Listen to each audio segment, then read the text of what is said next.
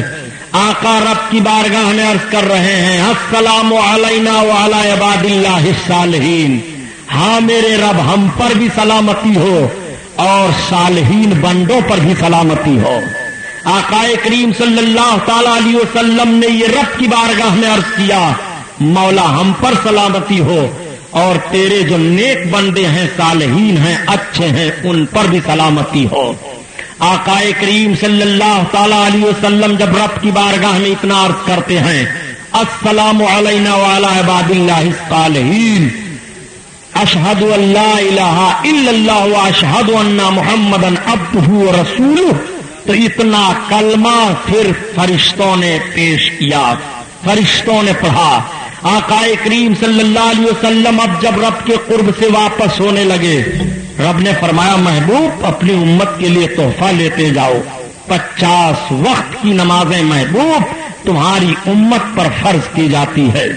آقا کریم صلی اللہ تعالی علیہ وسلم 50 وقت کی نماز لے کر کے واپس ہو رہے ہیں.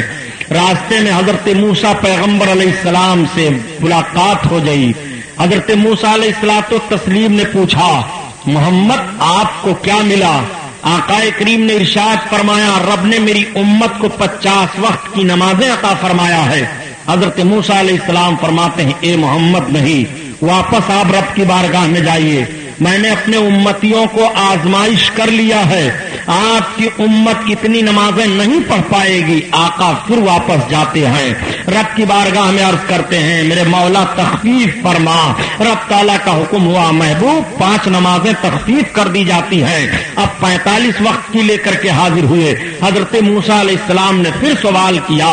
آقا نے فرمایا 45 وقت کی نمازیں ہیں؟ عرض کرتے ہیں نہیں، آپ پھر واپس جائیے، آپ کی امت اتنی نمازیں نہیں ادا کر پائے گی.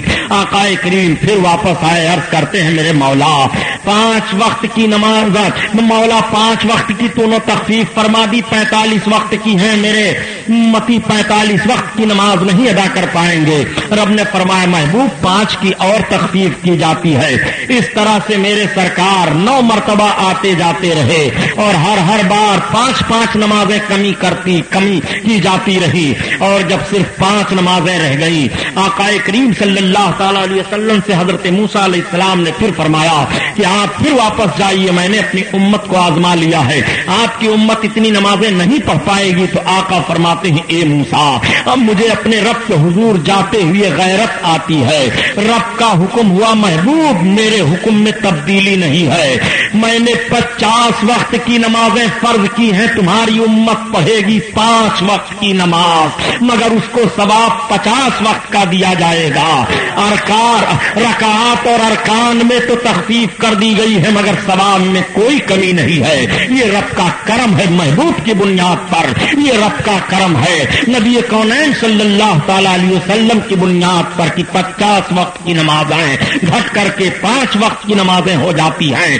علماء بیان فرماتے ہیں اور محدثین کہ حضرت موسیٰ علیہ الصلوۃ والتسلیم اس طرح کیوں عرض کرتے رہے؟ حضرت موسیٰ اس لیے عرض کرتے رہے کہ حضرت موسیٰ نے ایک بار خواہش کی تھی، اے مولا میں تجھے دیکھنا چاہتا ہوں۔ حضرت موسیٰ علیہ السلام نے دیکھا تھا، غش کھا کر گر گئے تھے، اور جب ہوش آیا تھا تو حضرت موسیٰ علیہ السلام کی آنکھوں میں اتنی روشنی آ گئی تھی کہ حضرت موسیٰ علیہ السلام رات کی تاریکی میں 30 میل کی دوری پر کالے پہاڑ پر کالی چونٹی ریکتی ہوتی تو اسے دیکھ لیا کرتے تھے، اتنی روشنی آ گئی تھی۔ اب آپ ذرا غور فرمائیے، علماء بیان فرماتے ہیں کہ حضرت موسیٰ علیہ الصلوۃ والتسلیم کا مقصد یہ تھا کہ محبوب جب جب جائیں گے رب کو دیکھ کر کے آ رہے ہیں، میں ان کو دیکھا کروں، یہ رب کو دیکھا کریں، ہم ان کی زیارت کیا کریں۔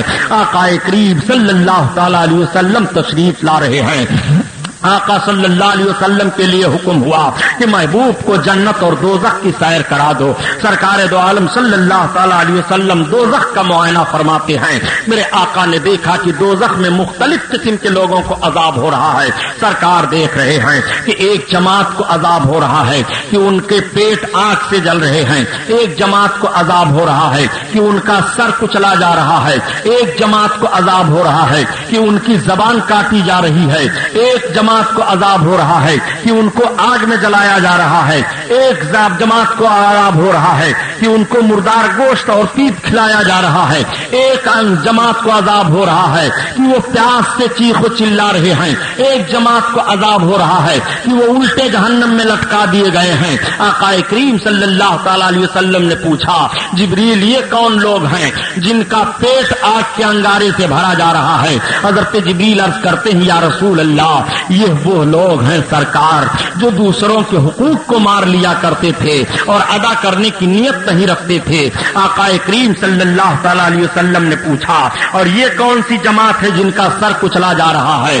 آقا کریم صلی اللہ علیہ وسلم سے حضرت جبریل عرض کرتے ہیں، یا رسول اللہ یہ وہ جماعت ہے جو آپ کی سنتوں کو ہلکا سمجھتے تھے اور ہلکا سمجھ کر کے ادا نہیں کیا کرتے تھے۔ آقا فرماتے ہیں، جبریل یہ کون سی جماعت ہے جس کی زبان کاٹی جا رہی ہے؟ حضرت جبریل عرض کرتے ہیں، یا رسول اللہ یہ آپ کی امت کے بے عمل وائز لوگ ہیں جو دوسروں کو نیکیوں کا تو حکم دیتے تھے لیکن خود نہیں کرتے تھے، ان کی زبانیں کینچی سے کاٹی جا رہی ہیں۔ آقا کریم ارشاد فرماتے ہیں، جبریل یہ کون لوگ ہیں جو خون اور پیپ میں تیرائے جا رہے ہیں اور وہ تیرتے ہوئے ایک کنارے لگنے کی کوشش کرتا ہے، پھر کوئی پتھر مار کر کے ان کو اسی میں ڈھکیل دیتا ہے۔ حضرت جبریل عرض کرتے ہیں، یا رسول اللہ یہ آپ کی امت کے سود خوار لوگ ہیں جو سود کھایا کرتے تھے۔ آقا کریم صلی اللہ تعالی علیہ وسلم فرماتے ہیں، جبریل یہ وہ کون لوگ ہیں کہ جن کو آگ کا عذاب دیا جا رہا ہے، جن کا جسم جل رہا ہے؟ یا رسول اللہ یہ ایسے لوگ ہیں جو گناہوں میں سراپا ڈوبے رہتے تھے۔ آقا فرماتے ہیں، جبریل یہ کون لوگ ہیں جن کا آدھا جسم آگ میں جل رہا ہے آدھا باقی ہے؟ آقا سے حضرت جبریل عرض کرتے ہیں، یا رسول اللہ یہ وہ لوگ ہیں جو گناہ بھی کرتے تھے اور نیکیاں بھی کرتے تھے۔ آقا کریم صلی اللہ علیہ وسلم دیکھ رہے ہیں کہ کچھ لوگ ہیں جو پیاس کی شدت سے تڑپ رہے ہیں۔ آقا فرماتے جبریل یہ کون لوگ ہیں؟ عرض کرتے ہیں، یا رسول اللہ یہ روزوں کی پابندی نہیں کیا کرتے تھے۔ اور کچھ وہ لوگ ہیں جو سراپا جہنم میں ہر قسم کا عذاب پا رہے ہیں اور کوئی قسم کا عذاب باقی نہیں ہے جو ان پر نہ ہو۔ آقا فرماتے ہیں، جبریل یہ کون لوگ ہیں؟ عرض کرتے ہیں، یا رسول اللہ یہ بے نمازی لوگ ہیں جو نماز نہیں پڑھا کرتے تھے۔ یا رسول اللہ یہ سب عذاب پا رہے ہیں۔ آقا کریم صلی اللہ علیہ وسلم نے ملاحظہ فرمایا کہ مردوں کے بنسبت عورتیں جہنم میں زیادہ دکھائی دے رہی ہیں۔ آقا نے ارشاد فرمایا، جبریل عورتیں جہنم میں کیوں زیادہ دکھائی دے رہی ہیں؟ آقا سے حضرت جبریل عرض کرتے ہیں، یا رسول اللہ یہ عورتیں اس لیے جہنم میں زیادہ دکھائی دے رہی ہیں کہ یہ اپنے شوہروں کی ناشکرا پن اختیار کیا کرتی تھی اور بات بات پر اپنے شوہروں کی ناشکر گزاری بول دیا کرتی تھی۔ حدیث کے الفاظ ہیں جس کا مفہوم میں عرض کر رہا ہوں۔ اس طرح سے عورتیں بول دیا کرتی ہیں کہ جب سے میں تیرے ساتھ آئی مجھے سکون نہیں ملا، میں جب سے تیرے گھر آئی مجھے اطمینان نہیں ہوا، میں جب سے تمہارے ساتھ رہنے لگی مجھے زندگی کا کوئی لطف نہیں ملا، میں اپنی زندگی سے عاجز آ گئی۔ اگر اس قسم کا جملہ کوئی عورت اپنے شوہر سے کسی قسم کی تکلیف کی بنیاد پر بول رہی ہے